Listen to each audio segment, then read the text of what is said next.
Hai guys, mimpi apa ya saya bisa dapat 5 Gunpla Master Grade dengan 1 Gunpla Perfect Grade harganya cuma 500.000. Mimpi gak sih? Mimpi gak sih? Aduh murah jajan Gunpla sama saya, yakin gak ada yang bisa ngalahin. Di video kali ini saya mau ngajak kalian jalan-jalan bersama sepatu andalan aku yang tidak di endorse. Jadi ini saya mau makan enak dulu, terus lanjut jalan-jalan dikit ke hobby shop karena deket. As always jalan kaki dong karena masih walking distance. Yang pertama saya mau ngajak kalian ke sebuah tempat makan yang jadi salah satu wishlist gue banget karena mereka menyediakan kaisendon yang katanya harganya lumayan affordable karena ikannya tuh diambil dari perairan Indonesia tapi udah sashimi grade. Tempatnya ada di lantai 2. Kalau yang lantai bawah tuh katanya spesialis katsu dan kalian bisa kok pesen makanan di bawah dinaikin ke atas. OTW Marapoles Zerotsu jadi food vlogger, setuju nggak teman-teman? Ini kalau kalian lagi pengen me time ya, saya sangat amat menyarankan duduk di depan barnya. Tapi kalau misalnya kalian mau segeng rame-rame juga tempatnya proper banget. Atau mau ngedate sama pasangan kalian, ini impression tempatnya bagus banget. Jadi kaisendon tuh donburi yang toppingan atasnya dikasih ikan sashimi. Keren banget sih, di sini ada papan catch of the day, nama ikan dan asal tangkapannya tuh dari mana. Respect. Ini cerita dulu, belasan tahun lalu waktu saya SMA pertama kali nyobain sashimi di Jepang yang mana fresh dan kualitas ingredientnya bagus banget, itu kan agak kurang bisa menerima ya. Kurang lebih sama lah kayak mainan. Lama kelamaan tuh saya jadi tahu enaknya sashimi itu tuh di mananya sih. Karena saya mendalami lore-nya dan pengen tahu apa sih yang bikin sashimi ini tuh enak. Sampai suatu saat saya nemu sebuah menu yang menurut saya surgawi banget. Ini namanya kaisendon. Ya gitulah, di Indo tuh kan menu ikan fresh mentok cuma di salmon doang. Sebenarnya yang paling basic dan enak tuh maguro atau tuna. Saya udah nyobain chutoro sama otoro di hampir semua restoran sushi yang mungkin kalian tahu ya. Dengan price point 40-80 ribu tuh rasanya nggak ada yang bener. Makanya kalau mau makan ikan yang fresh tuh emang harus ke tempat yang bisa handling bahannya dengan bener. Sumpah ini saya excited banget. Lihat bentukannya. Looks so yum, proper banget bentukannya. Ini saya pesen Magurodon Deluxe, harganya 129.000 exclude tax and service. Bedanya potongan ikan yang lebih banyak dan dikasih ikura. Terus ini ada appetizernya kayak potongan tuna yang dikasih miso paste. Bro, ini tempat kaisendon kedua yang affordable dan sajiannya proper banget. Yang pertama, tempatnya ada di Bekasi, namanya Steaky. Sebenarnya dia tuh spesialis steak Wagyu A5, cuma ada kaisendonnya dan ya you know lah ya, ada harga ada barang. Terus ya, kedua ini ada di daerah Jakarta Utara. Lucunya ya, ini tuh kan makanannya punya rasa yang comforting ya. Kalau misalnya udah setengah mangkok, kalian tuh bisa request nambah sup yang terbuat dari tulang ikan. Nah, dicampur kayak gini. Real rasanya tuh kayak tulang, nusuk banget aroma dan rasanya. Ibarat kalian lagi ada di comfort zone, terus tiba-tiba ditusuk sama sesuatu yang kuat banget. Saran saya kalau misalnya mau ditambahin sup kayak gini, ya 1/4 mangkok aja lah. Jangan sampai ikan yang sashimi grade ini tuh nggak kalian nikmati sepenuhnya. Supnya cocok banget dijadiin penutup buat kalian yang suka rasa strong dari ikan. Ini makanannya sangat amat proper, super rekomen. Next ke sebelah dulu buat ngeklaim Ultraman yang sebenarnya saya agak bingung sama orang-orang di internet. Kenapa mereka tujuannya dapat secret dan kalau dapat tuh kayak bangga banget. Sorry banget tapi itu monster apa lagi dan nggak jelas juga bentuknya. Sorry banget. Next, ternyata hobby shop ini tuh deket sama tempat makan tadi, jadi ya udahlah ya, jalan kaki aja. Di sini saya mau bahas sedikit tentang Kyokai Senki yang sebenarnya tidak ada yang peduli juga kan. Tapi kalau misalnya ngomongin bentuknya bagus atau enggak mah, ya oke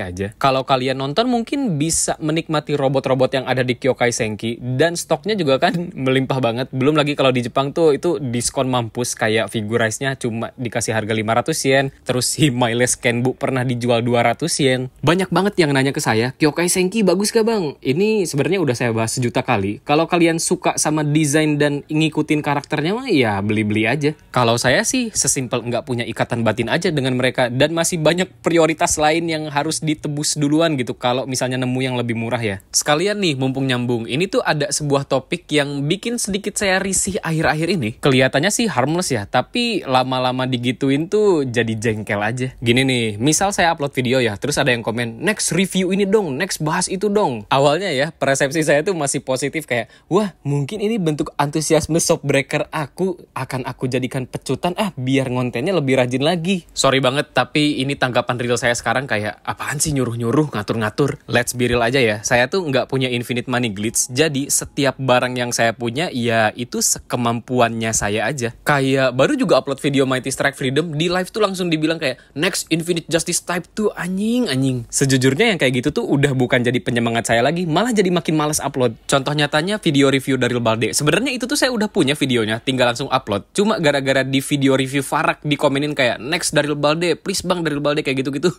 Sorry banget, ego saya saya melawan jadi ntar aja lah uploadnya, malas digituin. Ternyata menurut internet yang kayak gitu tuh ada sebuah konsep namanya psychological reactance. Kayak Nobita ini yang udah niat ngerjain PR tapi gara-gara disuruh sama ibunya jadi ogah-ogahan. Katanya sih gara-gara kita jadi merasa kehilangan kebebasan berperilaku. Ngomong-ngomong kebebasan, dilihat-lihat masih banyak banget nih Mighty Strike Freedom-nya. Apa mungkin karena red kali 200 atau karena Mighty Strike Freedom nggak sekeren itu? Ya, either way, saya lebih merekomendasikan barang-barang reissue kayak gini nih. Marasai, wow keren. Di bawahnya juga ada Gelguk Sharasnable yang udah pernah saya bahas. Terus ada Maganak sama itu tuh Dead Army. Harus menamatkan segeng gak sih? Tapi buat saya Maganak jahat sih. Jadi segeng itu kan ada 38 biji ya. Cuma satu barang yang reguler, 37 lain tuh dengan beda-beda option parts dijadiin premium Bandai. Kayak wah, mustahil bagi saya menamatkan Maganak. Buat kalian yang belum tahu, squad Maganak tuh pasukan paling kuat se-Gundam Universe Raya pokoknya. Kalian tahu Boundog nggak? Kalau kalian nggak punya, ya nggak usah ngaku-ngaku sebagai peserta Gundam mania sejati lah dengan modal trio Eugo doang. Sorry banget. Yang menarik ini nih, ada barang yang hitungannya udah agak lama kali ya, soalnya masih Bandai merah. Ini ada RG Unicorn Bandai Dessine. Sorry, nggak tahu pronunciation bahasa Prancisnya kayak gimana, tapi itu tuh artinya Gundam Unicorn The Comic Version. Kalian lihat kan, ini tuh stoknya cuma sisa satu. Bukan berarti ini tuh barang langka, ya kebetulan aja barang yang nggak laku kemudian terhempas ke masa depan. Kebanyakan ya, gunpla yang orang-orang ini sok-sokan labeli sebagai rare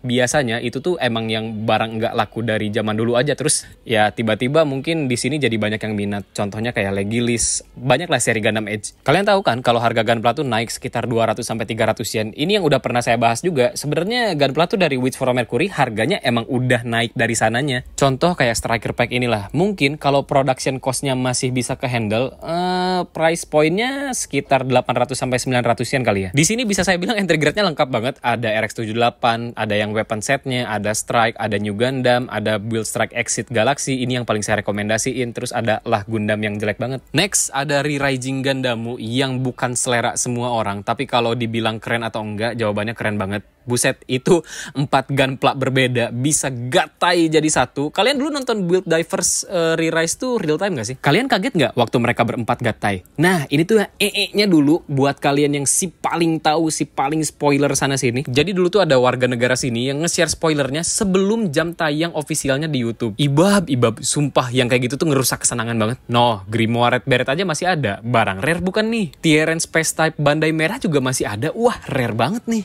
Ya gitulah kalau mau ngomongin rare mah ya, sebenarnya semua gunpla tuh eventually bakal reissue selama boxnya belum ada tulisan Bandai Namco. Kalau sebelumnya ya, barang reissue tuh kan kelihatan banget dari Bandai merah sama Bandai birunya. Nah sekarang ditambah lagi nih ada logo Bandai Namco-nya. Selama gunpla jadul wishlist kalian belum ada logo Bandai Namco-nya, itu kemungkinan besar bakal di reissue. Cara tahu barang yang mau di reissue gimana bang? Ya kalian harus rajin-rajin mantengin postingan orang Jepang aja, entah itu di Twitter atau di YouTube. Kalau mau menerka-nerka, buat saya ada 2 cara. Yang pertama, cek dulu HG yang mau dirilis di tahun itu tuh apa. Contohnya sekarang ada HG Bolinox Shaman. Jadi kemungkinan besar Palas Athene sama DO-nya juga pasti di reissue. Bentar, iklan dulu. Ini ada MGIX Strike Freedom yang dulu pernah saya bahas di TikTok. Sebenarnya nggak terlalu worth dan nggak terlalu wah banget. Kecuali kalian punya duit nganggur 2 juta sekian, ya boleh lah. Kalau kalian budgetnya tipis banget, saya lebih merekomendasikan MG Strike Freedom yang biasa. Ini udah bagus banget, bentuknya anime akurat. Dan menurut staff Bandai sih, ini tuh salah satu gunpla bestseller sepanjang masa. Teknik menerka-nerka reissue kedua nih, tergantung di tahun itu mau tayang seri apa. Contohnya nih, 2024 awal kan mau ada Gundam Seed Freedom. Itu mah udah otomatis banget, semua seri Gundam Seed pasti bakal di reissue. Tahun depan kan 2025 tuh 10 anniversary-nya Ibo ya. Itu mah udah pasti stok Ibo bakal banjir banget. Apa Barbatos Lupus Rex langka? Nggak pernah ya.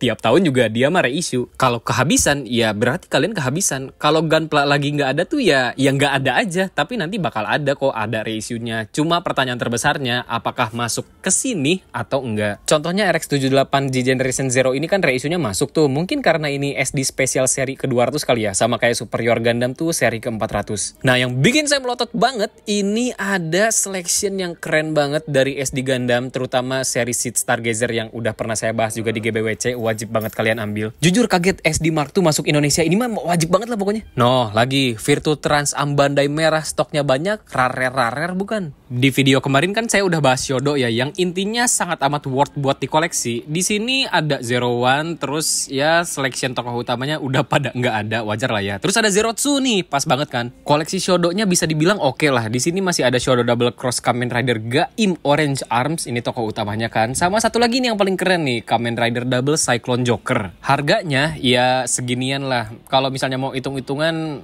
lumayan oke lah dengan harga segini. Paling keren tuh ya sebenarnya Chodo monsternya Ultraman kan, itu volumenya gede-gede, mana bentuknya pada ukiran semua kan. Mana kaijunya yang keren-keren semua lagi kayak Mephilas, Red King sama Alien Baltan. Terus ini ada jeleknya Shodo Chronicle, jadi nggak semua barang dirilis secara reguler. Ya kuat-kuatan duit aja lah kalau emang mau menamatkan. Dan akhirnya saya jajan ini nih, 1/144 Best Mecha Collection Agagai. Terus ini tuh kemarin harganya 52.000 sekian, kayak kok murah banget ya. Apa jangan-jangan diskon? Soalnya seingat saya yennya nggak semurah itu deh. Ya lihat aja nih, dicek 400 yen kan. Kebetulan saya tuh punya 2 jang dari Agai sama Ju-Agu, yang sebenarnya saya nggak tahu nih si Agagai ini tuh lebih mirip Agai atau Ju-Agu ya. Ya either way tetap saya bisa kit base yang proporsinya bikin jadi Hage. Pokoknya dari Gunpla ini saya cuma butuh kepala sama tangannya doang. Menu utamanya di video ini kalian pasti penasaran kan? 5 master grade sama 1 perfect grade dengan harga berapa tadi? 500.000 tuh kondisinya kayak gimana sih? Pasti kondisinya junk ya bang? Iya, lo pikir aja sendiri dengan harga segitu masa sih dapat yang mulus banget? Seperti yang udah saya sering bahas di video sebelumnya, kalau misalnya saya mau beli Gunpla tuh, misalnya Gunpla second ya, dengan kondisi apapun biasanya saya terima. Apalagi kalau harganya murah mampus kayak gini ya, kayak ya udah sih ditelan aja. Yang pertama, ini ada Master Grade Sinanju. Kalau dilihat sekilas sih kayak yang minusnya tuh cuma bagian Vivinnya doang ya. Bukan Vivin, sorry, antena. Tapi kalau misalnya diputer-puterin, ini ada beberapa part yang hilang. Contohnya kayak armor di bagian backpack sama di bagian shouldernya. Untungnya ini saya punya armornya Sinanju bekas hibahan temen saya yang cuma nge-repaint inner frame-nya doang. Dan ini Sinanjunya versi OVA ya, karena kakinya udah bisa nekuk kayak gini. Ya minusnya buat saya segini mah minor banget lah, dengan harga yang kalau dihitung-hitung mungkin sebijinya cuma 80 ribuan ya. Terus kalau misalnya dilihat bagian tangannya juga atau artikulasi lainnya, ini masih lumayan seret. Buat weaponnya kondisinya kayak gini. Ada efek beam kapak yang panjang kayak gini, terus rifle-nya nggak ada part scope-nya, itu ya wajar lah ya. Terus di bagian shield-nya ini kapaknya nggak ada sebelah, which is very fine juga buat saya. Coba saya tanya dulu deh, menurut kalian Master Grade Sinanju version OVA ini dengan harga 80 ribuan worth it nggak teman-teman? Next, di sini ada sebuah Gunpla yang bikin saya speechless. Yes, Musha Gundam Mark II yang sebenarnya saya nggak kepikiran banget bisa punya ini nih. Karena harganya lumayan kan ya, 6.000 yen. Wajar sih mahal, soalnya dia tuh punya satu runner khusus part gold coating kayak gini nih sebadan-badan. Dan ini antenanya patah gara-gara saya ya. Buat belakang dan overall partsnya kelihatannya ya nggak ada yang hilang. Paling si Mark II ini tuh minusnya cuma di bagian senjata doang. Jadi kan ini punya 2 katana ya. Yang pertama ada, terus yang kedua wow, nggak ada. Ya udahlah ya, kalau misalnya nggak ada tinggal bikin baru lagi aja. Sama bagian parts buat megang ini sarung katananya nggak ada juga. Terus bagian Naginata juga kayaknya ini tongkatnya kurang panjang deh. Rasa-rasanya ya kayaknya ada satu part panjang yang hilang. Tapi ya bodo amat lah, bisa bikin sendiri juga. Menurut kalian worth it nggak teman-teman dengan harga 80 ribuan doang? Sebenarnya ya ini tuh technically kalau mau dihitung-hitung saya tuh dapatnya 400 ribu setelah nego-nego. Tapi ya dihitung ongkos dan lain-lain, bolehlah 500 ribu pasin. Next ada MG Shin Musha Gundam. Ini juga sebuah Gunpla yang nggak kepikiran saya bakal punya. Soalnya ini di tahun 2000 sekianan beneran jadi salah satu Gunpla yang saya pengen banget. Karena saya dulu main Dynasty Warrior-nya kan. Karakter eksklusifnya itu ada ini nih, Shin Musha Gundam sama Shin Musha Mark II. Kalau misalnya dilihat partnya ada yang hilang atau enggak, surprisingly ya si Musha Gundam ini tuh bisa dibilang komplit sampai part-part yang paling kecilnya. Katananya juga mulus banget. Yang saya bingung sih, ini tuh Gunpla-nya di display nggak ya? Serapih-rapihnya kalian majang Gunpla di lemari, itu tuh pasti ada debunya kok. Ini tuh beneran bersih banget. Sama kayak Musha Mark II, minusnya tuh cuma gagang panjang Naginatanya doang. Mimpi apa coba saya bisa dapat 2 MG ini harganya cuma 170 ribuan doang. Bejrot, ganteng banget ya. Ini udah 1.000.000% bakal saya display sih, soalnya kelihatan mewah dan berculture banget nggak sih? Next ada MG Astray Red Frame Kai. Ini yang kelihatannya minusnya paling parah deh. Sebenarnya kalau misalnya kalian lihat lagi, minusnya tuh nggak segitunya kok. Cuma hilang jempolnya doang di kanan kiri sama Vivinnya. Buat saya si modeler Gunpla mah ini kerjaannya gampang banget. Apalagi Vivin Astray mau scratch build atau recast ya bentuknya gitu doang, gampang bikinnya. Minus utamanya kayaknya cuma katananya doang deh 2 biji. Yang mana saya nggak terlalu peduli karena saya butuh MG Astray ini buat sewaktu-waktu nih saya punya waktu dan mood buat bikin Astray versi lain. Misalnya misalnya mau dibikin gold frame yang lagi tangannya buntung sebelah. Ini tuh MG reissue versi 30 tahun, jadi dikasih bonus clear parts. Dulu tuh ada berapa wave ya? 4 kayaknya dirilis secara berkala. Wah, yang bikin melotot banget tuh ya. Ini ada MG Sword Impulse. Beberapa hari lalu tuh saya nemu ini harganya red kali 120-an. Berapa? 550.000 kurang. Udah pengen banget kan, cuma ya sayang lah belum ada rupiahnya. Terus kayak ya udah. Anjir, 2 hari kemudian dapet ini yang harganya cuma 80 ribuan teman-teman. Real, ini MG Sword Impulse tuh masih utuh banget. Minus cuma efek beam boomerangnya doang, yang mana saya bodo amat bisa bikin sendiri. Jujur saya nggak pernah punya MG Impulse ini. Pernah punya sih sekali terus langsung dijual lagi karena dulu nggak suka, tapi sekarang udah suka. Hehe. Agak kaget sama ukuran pedangnya yang ternyata lebih tinggi daripada si mobile suit utamanya. Oh, kayak raksasa banget kan. Ini ya, beam efek buat nusuk freedomnya aja masih ada loh.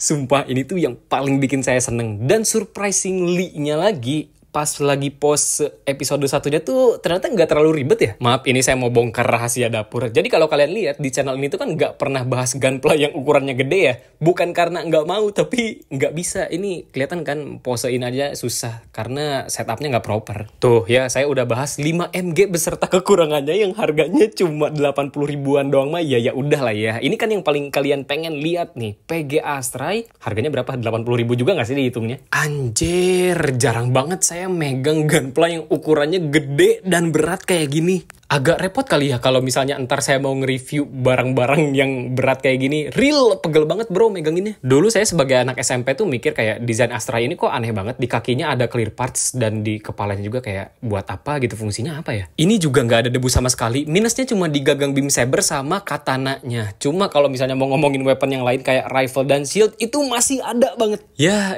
udah nggak sih, diterima aja. Lagian majang pakai rifle dan shield juga masih sangat amat oke kok. Apalagi kalau misalnya di pen ya, mungkin ini bisa dijadiin PG green frame kali. Ini tuh udah lumayan saya sering bahas. Jadi saya tuh cuma ngerekomendasiin perfect grade dari strike ke bawah. Kenapa? Karena mechanical detailnya masih kental nih kayak gini. Wow, keren kan, robot banget. Nah, Astray ini masih pakai inner frame-nya PG strike. Coba kita lihat molding PG Astray yang asli nih. Lihat ya.